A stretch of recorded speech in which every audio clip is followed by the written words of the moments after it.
The Juneau World Affairs Council, in collaboration with KTOO, presents the 2024 Juneau World Affairs Forum, Political Authoritarianism on the Rise in the 21st Century.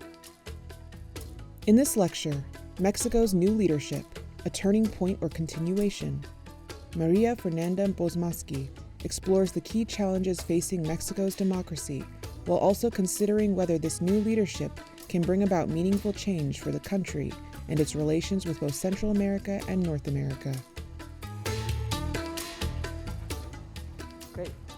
Good afternoon, everyone. Thank you for coming back after lunch. I'm very excited to be here. Thank you to Jaren, Bruce, everyone at the Juneau Affairs, World Affairs Council for having me. It's an exotic place for me to be at when I focus on Latin America, and really have enjoyed seeing Juneau, and again, thank you for your hospitality. My name is María Bozmoski. I'm a deputy director with the Atlantic Council's Latin America Center. Some small disclaimers. Unlike the two previous speakers, I am not a doctor and I am not a scholar. In fact, I work at the Atlantic Council, which is a Washington-based think tank. We are nonpartisan in the United States. We work with both sides of the aisle, and that also extends to our work in the region and across the world, because we have 16 different centers and programs. I'm also not a pundit, so I'm not here for any pithy and very cutting analysis, criticisms of the former president of Mexico or of the current president. Mostly we analyze, we look for opportunities in the leadership, and we try to change the narrative that Latin America is a place that is ridden with drugs and violence and insecurity, without being naive, of course.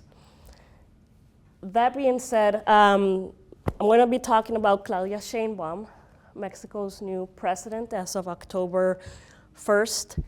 I had the honor of being in Mexico earlier this month for her inauguration, and I could really feel in the air that people were excited about this new chapter in Mexico. When you think about it, it's really an amazing feat that Mexico, the most populous Spanish-speaking country, has elected a woman president. In fact, the election was between two women. And in a country that is that is full of a culture of machismo, that is really an accomplishment. She's also, the first leader in North America, first before the United States and Canada, of course. Before I dive into the brief history of Mexico, why Mexico is a part of this conference on authoritarianism, and what Claudia Sheinbaum could symbolize for Mexico, I want to ask all of you to take a moment and think about the most powerful woman in the world that comes to mind. Who is she, and what kind of influence does she hold? I would like to argue that the most powerful woman in the world is Claudia Sheinbaum.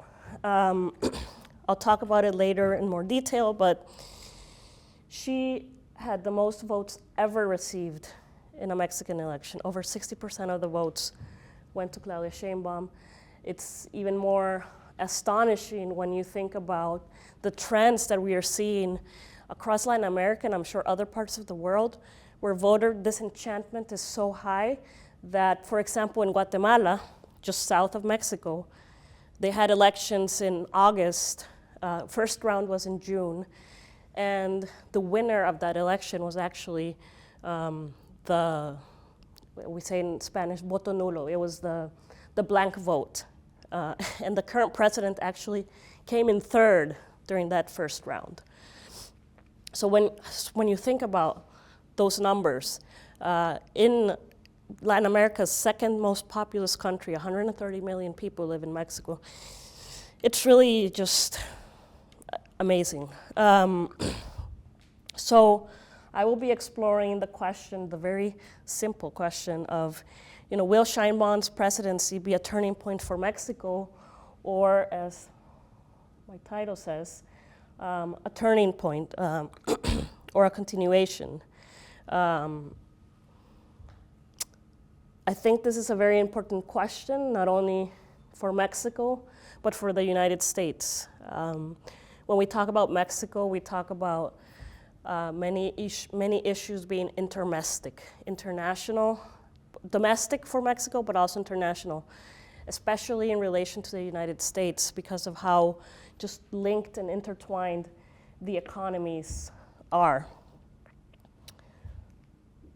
So yeah, I'll be giving you a little context of the PRI, the Industrial Revolution Party, as well as Morena, which is the party that AMLO created in 2014 and that now Sheinbaum represents.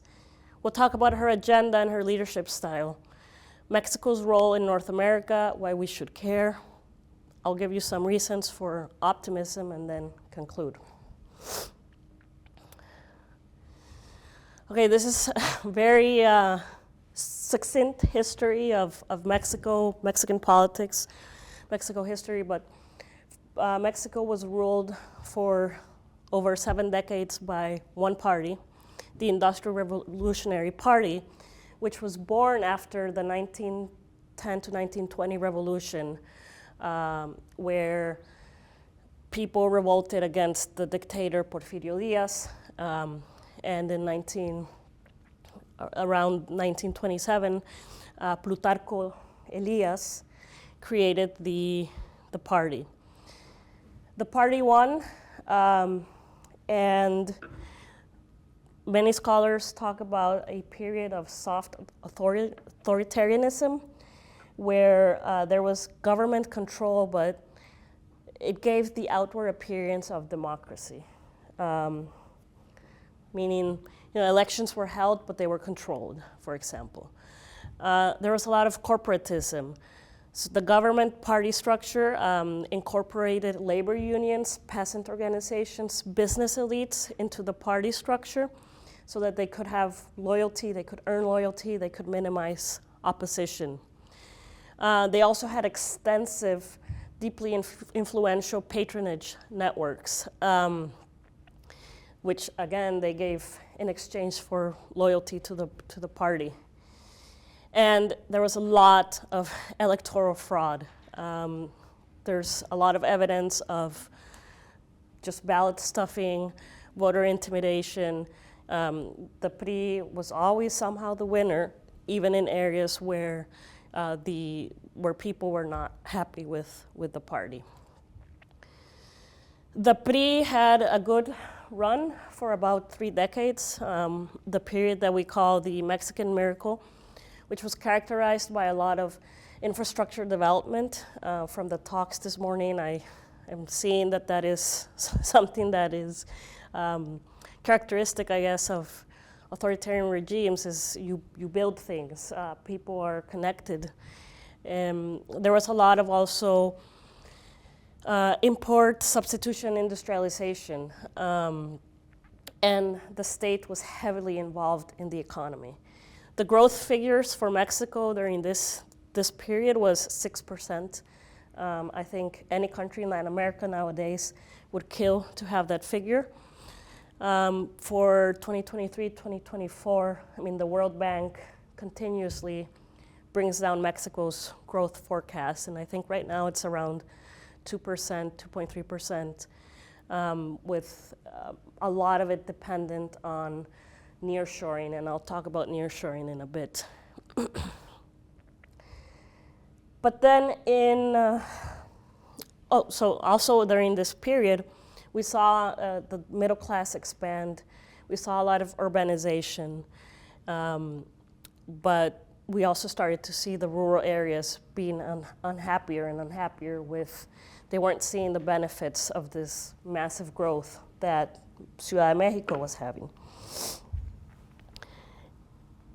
In the 1960s, trouble begins to brew, and this is punctuated by the 1968 student protests and the massacre, where the military just repressed student protests and killed many people.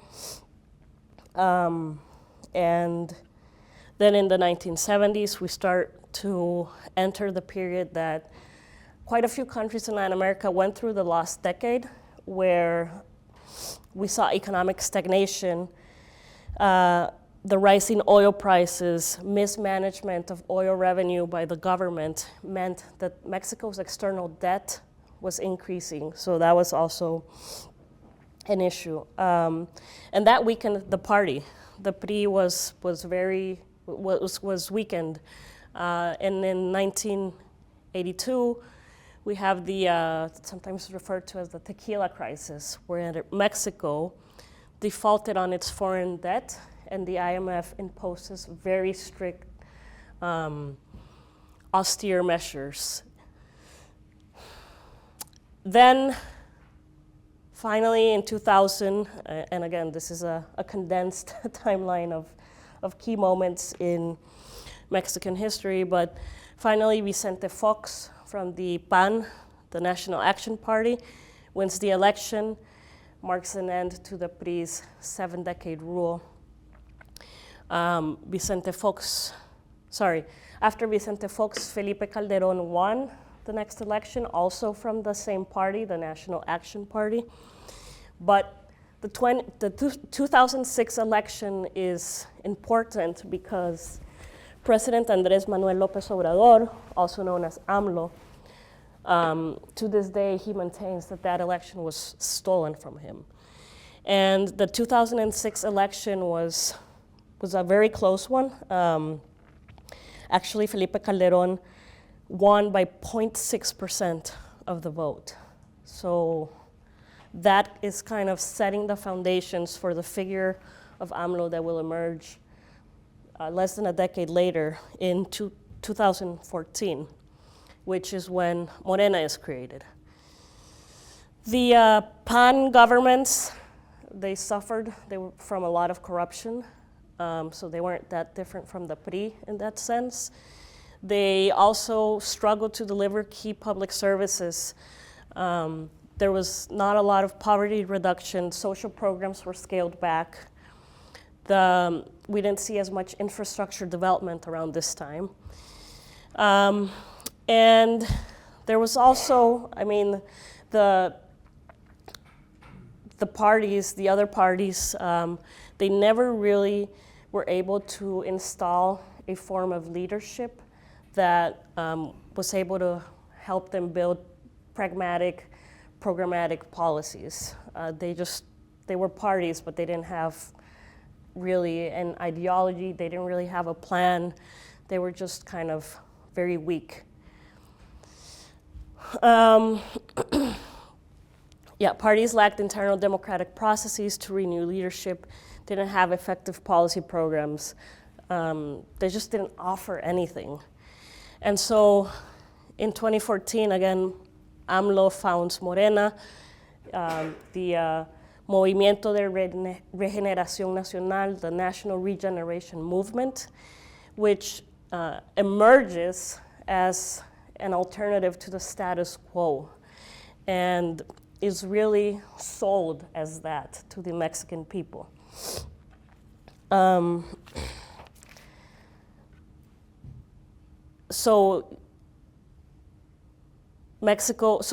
President Manuel López Obrador then finally wins in 2018, after Calderón from 2006 to 2012, we had another president from the PRI party who came for a sexenio, a 6-year period.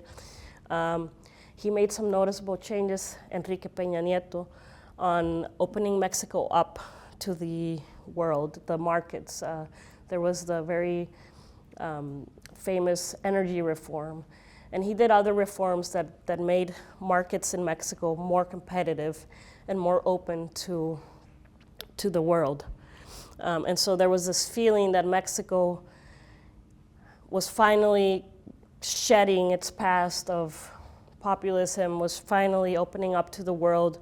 That's around the period where also Mexico joined the OECD and was becoming one of the countries that was industrialized and that was like a Western European country. His 2018 campaign capitalized on this voter frustration, and he talked a lot about poverty, about governing for the people. He talked about the insecurity that Mexicans were living and how he was going to help address that. And he talked a lot about the neoliberal corrupt class, which is something that really resonated with a lot of the Mexicans who never saw any of the benefits of Mexico's rapid industrialization back in the earlier decades. Under AMLO, Mexico really experienced a centralization of power that has troubled many scholars for a while. There was a weakening of democratic checks and balances. A recent 2022 Freedom House report actually has Mexico's democracy dropping 2 places in the short 6 years in their rankings, with concerns about political rights and civil liberties. This graph here is actually from an Atlantic Council center called the Freedom and Prosperity Center. We work with them quite a bit.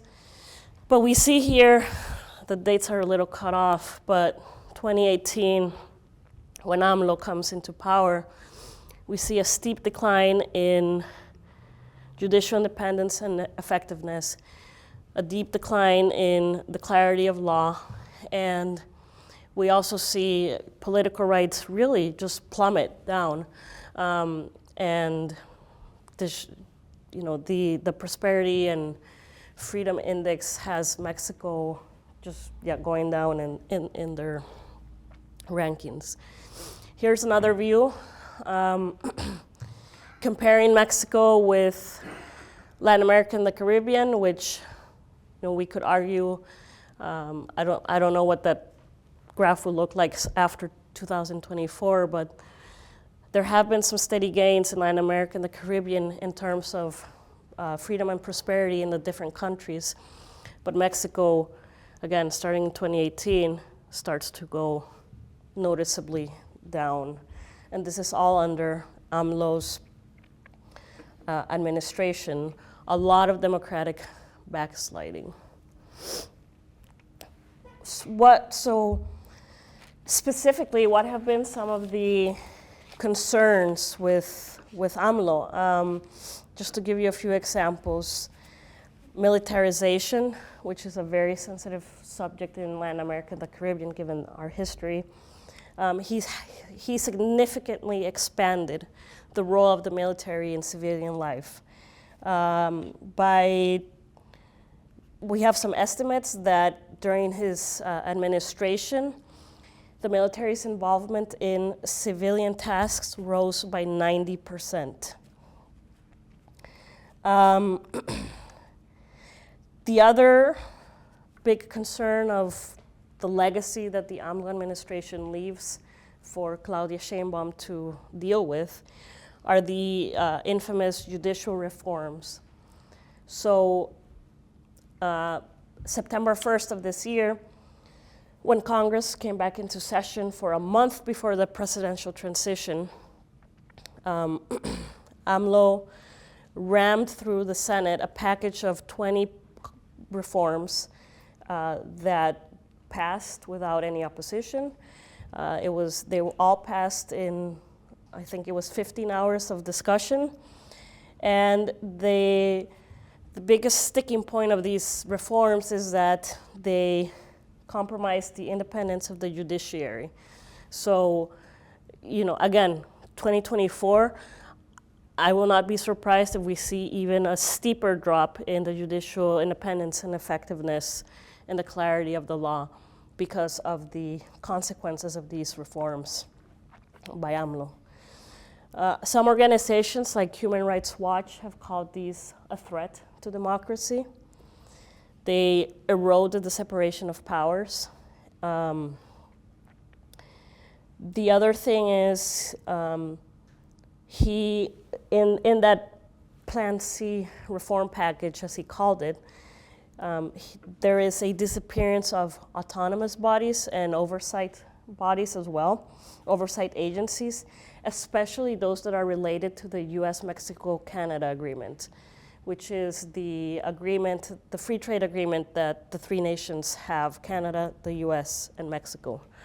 That is very concerning because if you're an investor, you want to know that there is rule of law and judicial certainty in the country that you are investing in.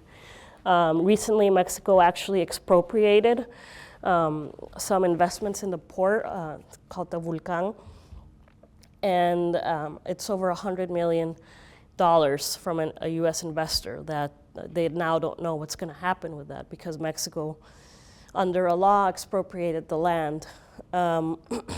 So the other thing is those reform packages also contemplated the dissolution of commissions and bodies that are related to elections and electoral watching. For example, the National Electoral Institute has been basically defunded. It has suffered severe budget cuts over the years, so that they can't really do their job. The other main sticking point of the judicial reform is that now there's this form of radical democracy where Mexicans will now have the privilege, I guess, of electing over 1,600 judges, magistrates, and the Supreme Court judges. This is unheard of. There's no other country in the world that does this. And you can just imagine what a logistical nightmare it is to have a ballot. Not all 1,600 will be up for election at the same time. The reform contemplates first an election in 2025 in June of next year, where the first batch will be elected and the Supreme Court judges will be elected. But there's also a concern because it does away with many of the requirements that you need to be elected in a position like this.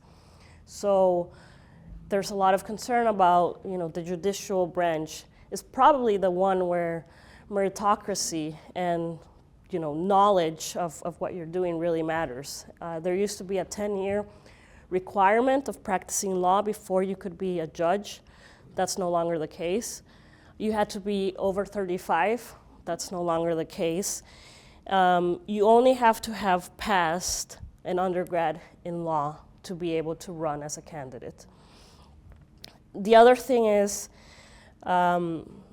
anyone can, if you have an undergrad degree in law, you can run.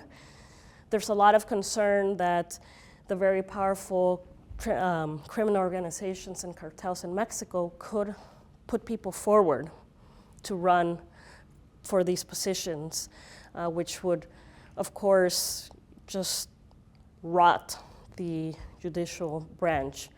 And so questions of the politicization of the judicial branch are,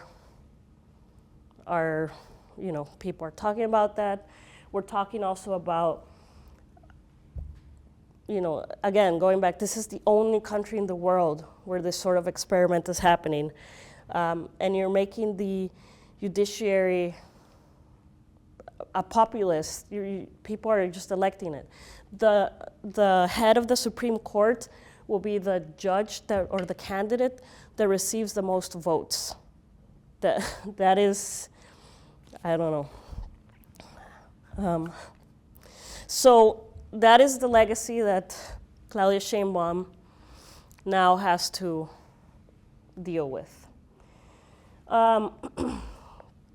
Who is Claudia Sheinbaum? She is a climate engineer by training. She studied in the United States. She actually speaks English. She was the mayor of Mexico City during AMLO's administration. And she's known for approaching issues in a very methodical way. So between 2019 and 2023, she had great results in Mexico City in terms of security. She brought down the homicide rate down by over 40%, and she did so with a scientific and more methodical approach. She reformed the police, increased the wages. She also made sure that the police could actually investigate that. Before Claudia Sheinbaum was mayor of Mexico City, that was not the case. The police was just like a preventative. Now the police, there's a lot of interagency coordination that happens. They work with prosecutors, they work with other bodies on intelligence sharing, and they cooperate like that. So she also had a lot of green energy projects in Mexico City. So a lot of buildings now have solar panels. So she understands that Mexico cannot just keep running on fossil fuels, and that Pemex, the national state-owned oil company, which is not productive, by the way, and has a massive debt that it can't pay back, she understands that Pemex needs to renegotiate its external debt, and she's not putting all her eggs in the basket of Pemex. Pemex was a huge pet project of AMLO's during his term. I think that every other month there was a new refinery that he was opening up. And again, Pemex just does not have the capacity to deal with oil.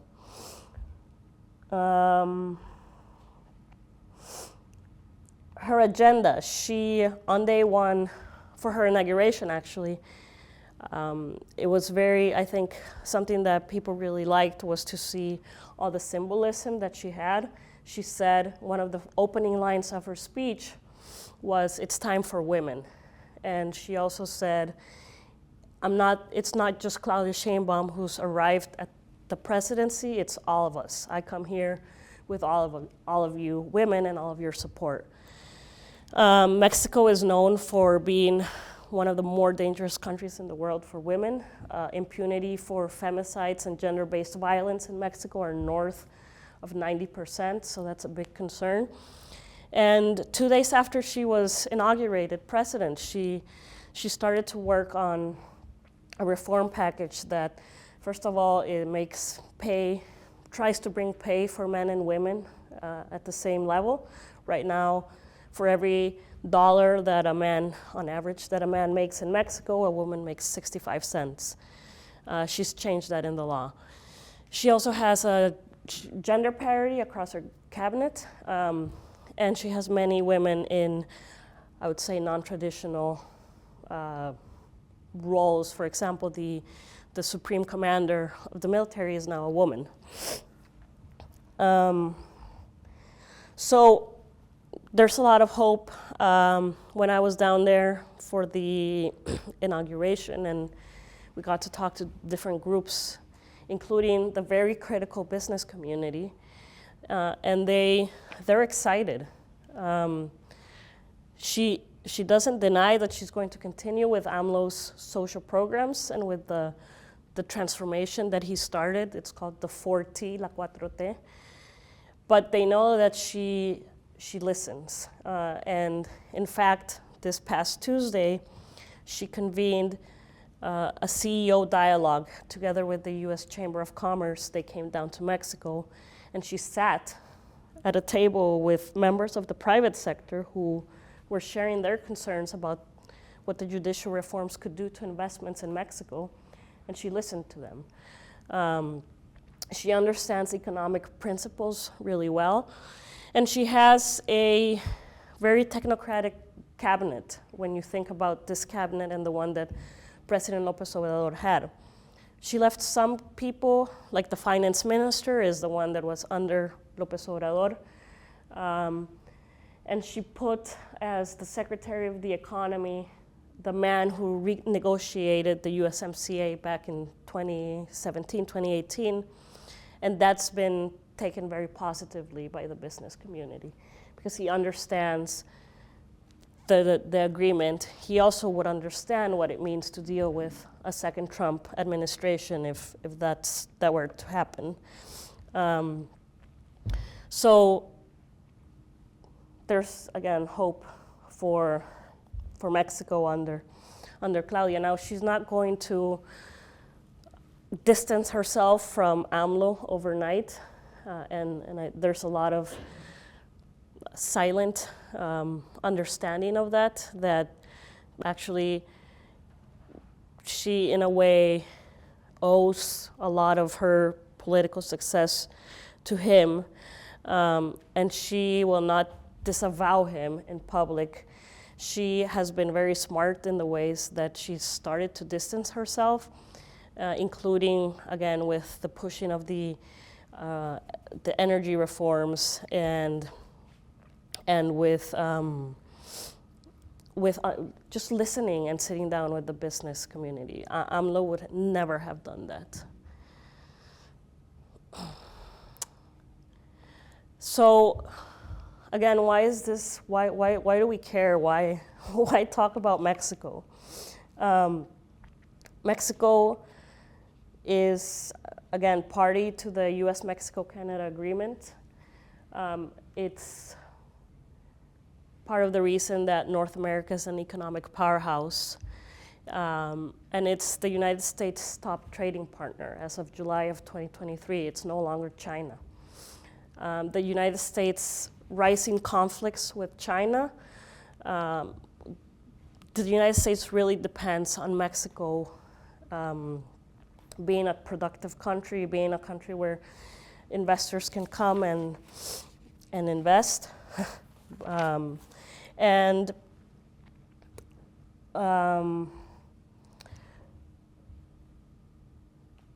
We're actually, the USMCA, we're approaching the revision of the USMCA in 2026, which is when the three parties will come to the table.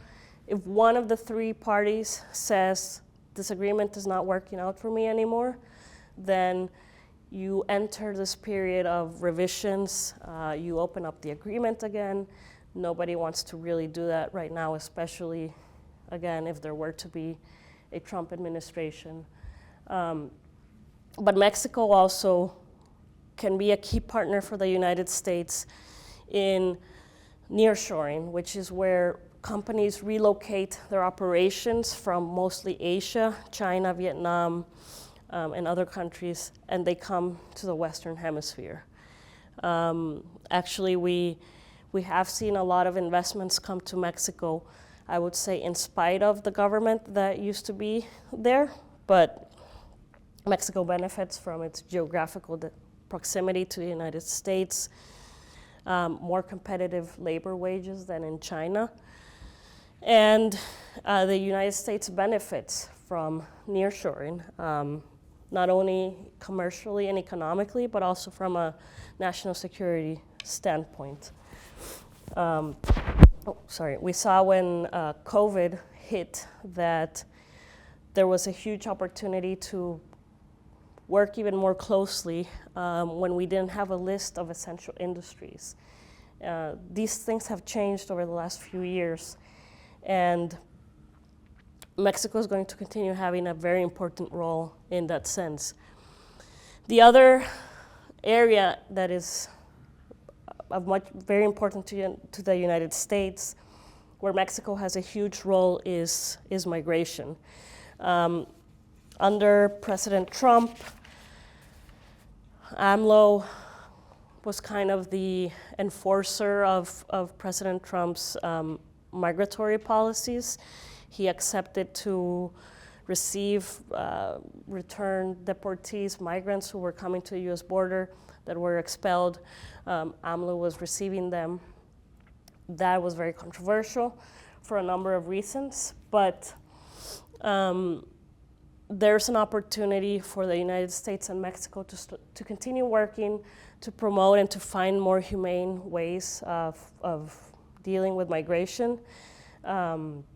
Actually, Claudia Sheinbaum talked during her, when she was a candidate, about getting together with Central American countries and working on a more humane, orderly, trying to find more legal pathways, which is also the narrative here in the United States for migration. And there's a recognition from Mexico that the United States needs more workers, and Mexico sees itself not only as a transit country for that kind of, let's say, temporary workers, but they also, when you look at their demographic pyramid, they're nearing the point where they will need more migration in order to continue being a productive and young country. To give you some data points, the commercial transactions at the US-Mexico border are of 1.5 million per minute. The volume is really high. And I shared with you that Mexico is now the United States' largest trading partner. I found that Alaska and Mexico trade actually is of $150 million per year. And there's a lot of products that Alaska exports to Mexico, including seafood, semiconductors, auto parts, grain seed, and 9,000 jobs here in Alaska depend on trade with Mexico. So I think that we have reasons to be optimistic for what Claudia Sheinbaum represents. We have to recognize that there are entrenched politics and dynamics that will be hard to deal with. Mexico's a highly complex country, enormous country as well, that will limit her ability to enact significant reforms right off the bat. But I think that we've been seeing positive signs in her attempts to establish who she is as a president. We see it, I've shared a few examples, but we also see it during her morning press conferences. Under President Andrés Manuel López Obrador, he would stand there for hours, 3 hours, and he didn't have an agenda. He just stood there and he would, whatever he wanted to talk about, and that is then what the newspapers talked about. So he's a very effective communicator. He manipulated the messages that went out. He manipulated the agenda of the country by what he was saying in his conferences. And he had a section of his press conference where he, in Spanish, ¿Quién es quién de las mentiras? Who is the who, or who's the liar? Like today's liar. And he would choose journalists who were reporting on something that he didn't like, and he would expose them. There was a huge controversy. He doxed a New York Times reporter. At some point, he shared her phone number because of some article that he didn't like. Claudia Sheinbaum's not doing that. She has an agenda for every day of the week, and so she goes in and she talks about whether it's culture or the economy. She doesn't just ramble. And I think that these are some of the reasons why I think we should be optimistic about a Claudia Sheinbaum administration. With that, gracias por escuchar. Thank you for listening.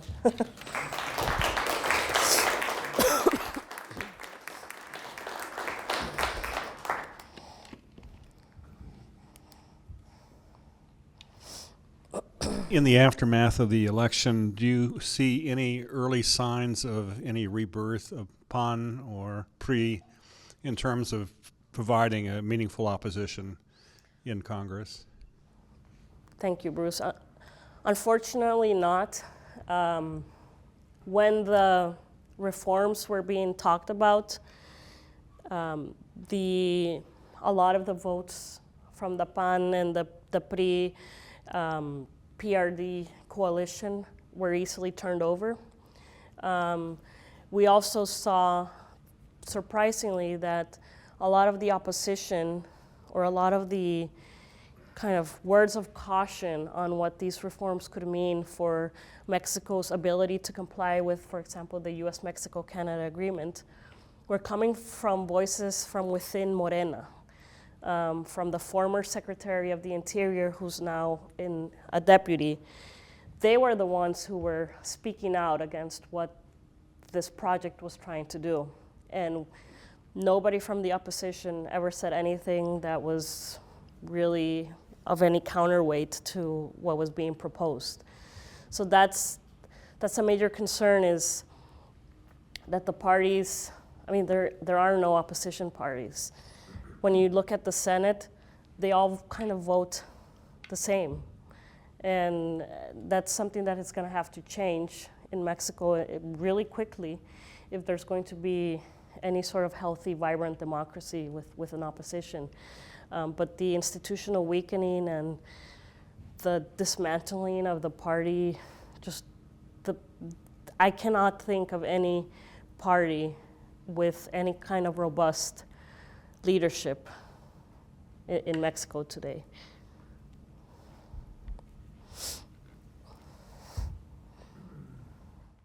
Maria, thank you so much for this presentation. I have a question about the new president's challenges, if you like. She is clearly very sort of credible, and seems like skilled to run the country. Like, she comes from a professional background. She has some experience in the city, Mexico City.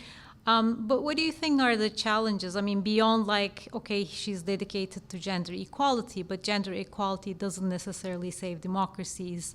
Mm-hmm. Do we have some evidence about her criticism towards the erosion of institutions? Okay, she doesn't necessarily diverge from AMLO at this time, but do we have the hints of that kind of approach to politics?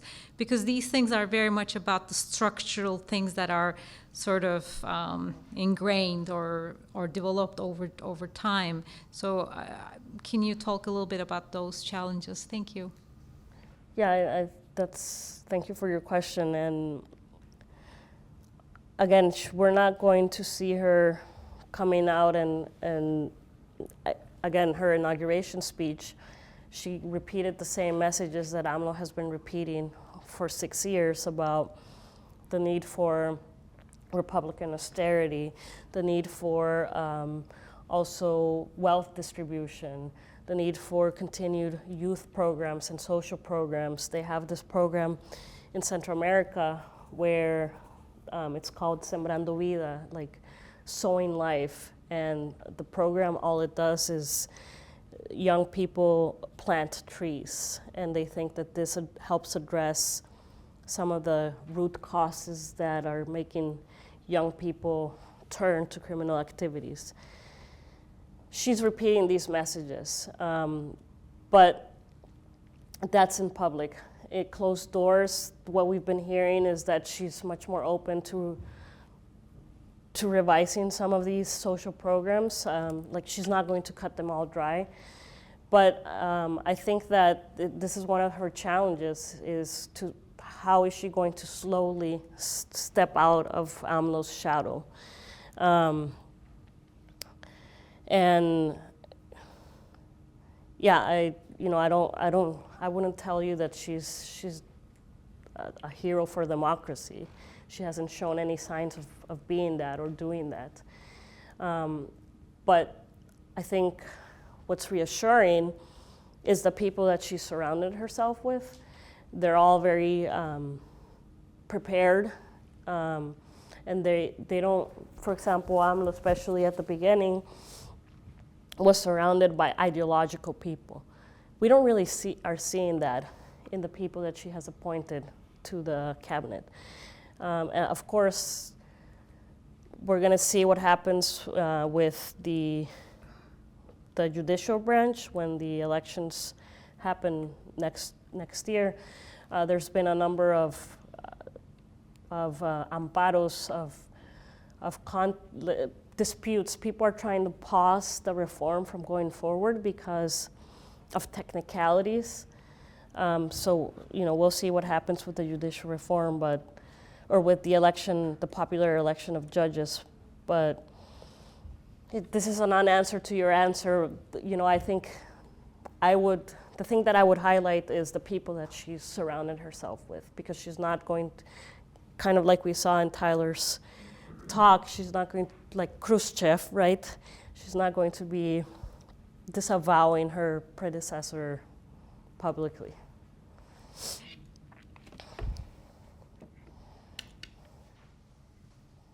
Thank you for helping us understand our distant neighbor from latitude 58. 2 questions.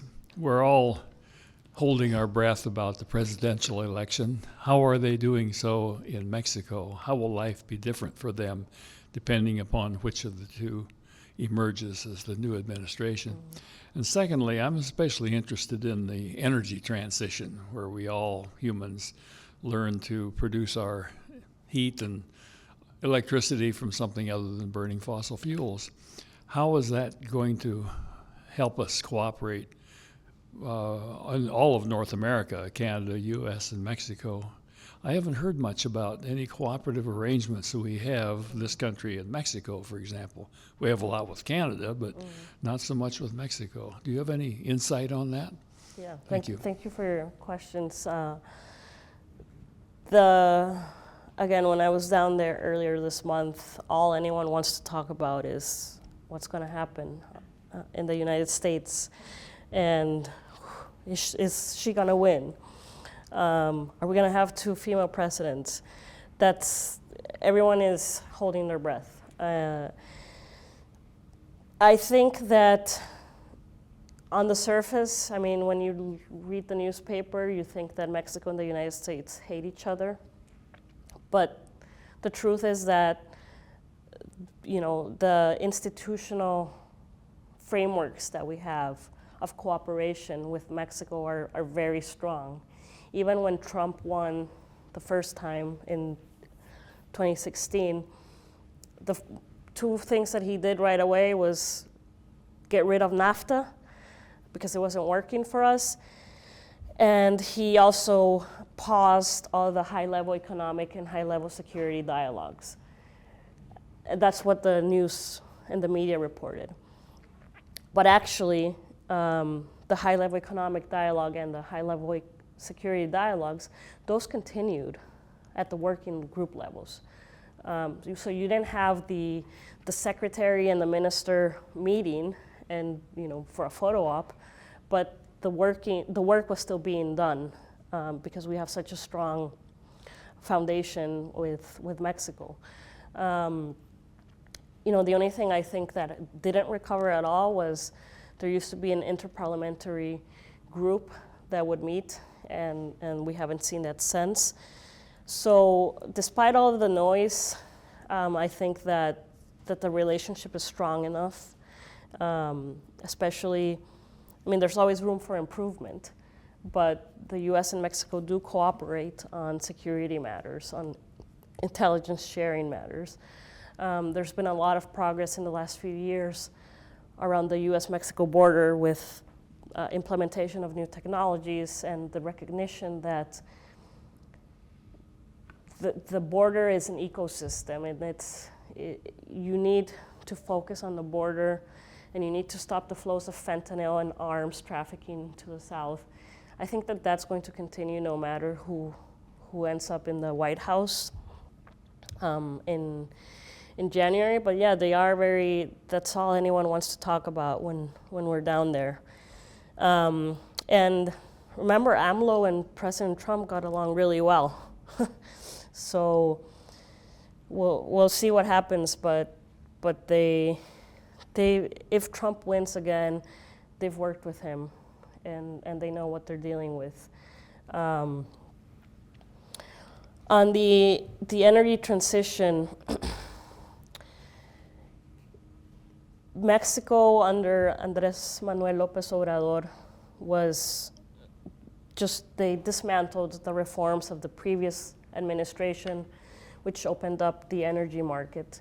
And they really gave a lot of power to not only the Pemex, the oil producing company, but also to the CFE, the Electricity Commission.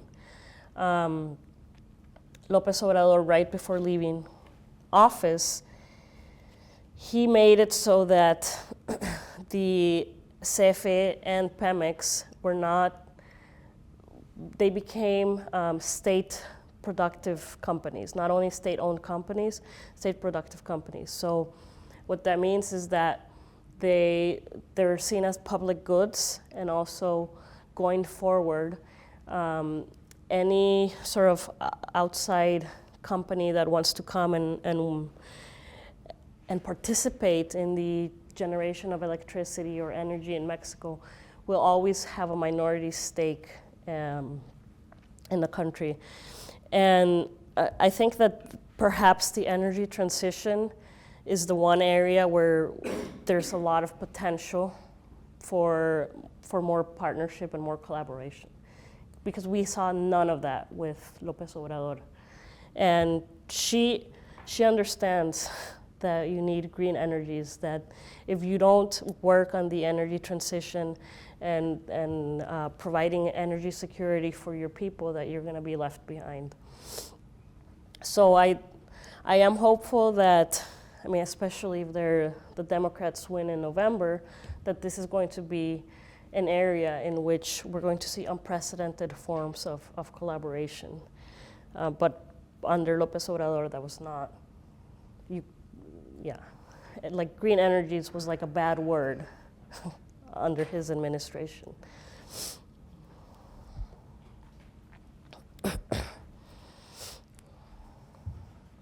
María, thank you. You mentioned the increased role of military and civil society. And I imagine that, well, I'd like to understand what is the reason for that. I imagine it's security. Is there an alternative that Mexico should be considering in order to deal with their internal security issues? Thanks, Brian. I wouldn't be able to tell you why he shifted towards increased militarization.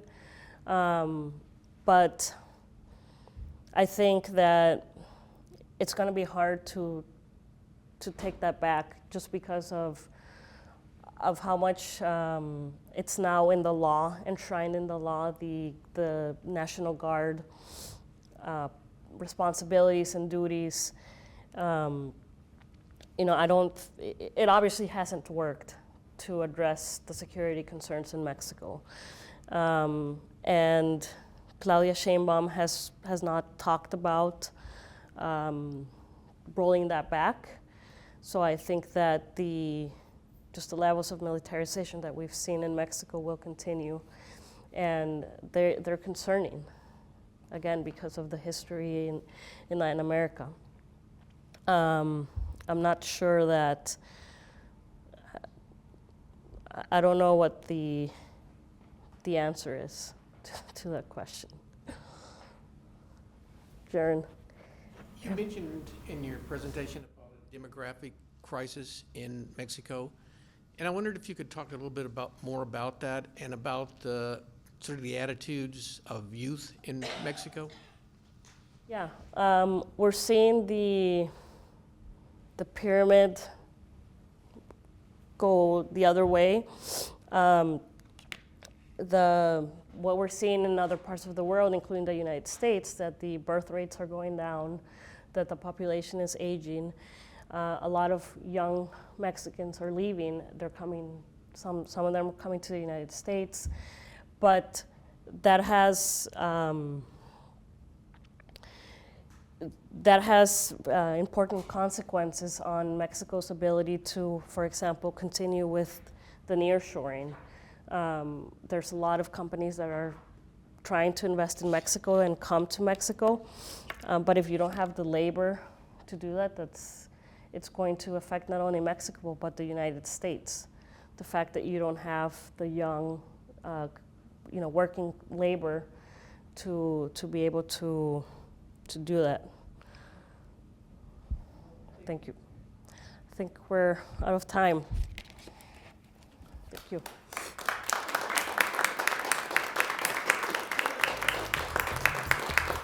That was María Fernanda Bozmoski discussing Mexico's new leadership, a turning point or continuation. It was recorded October 18th, 2024 at KTOO on the unceded territories of the Occoquan on Tlenke-Ani as part of the 2024 Juneau World Affairs Forum, Political Authoritarianism on the Rise in the 21st Century. Produced by KTOO and the Juneau World Affairs Council. With support from Core Alaska Kensington Mine,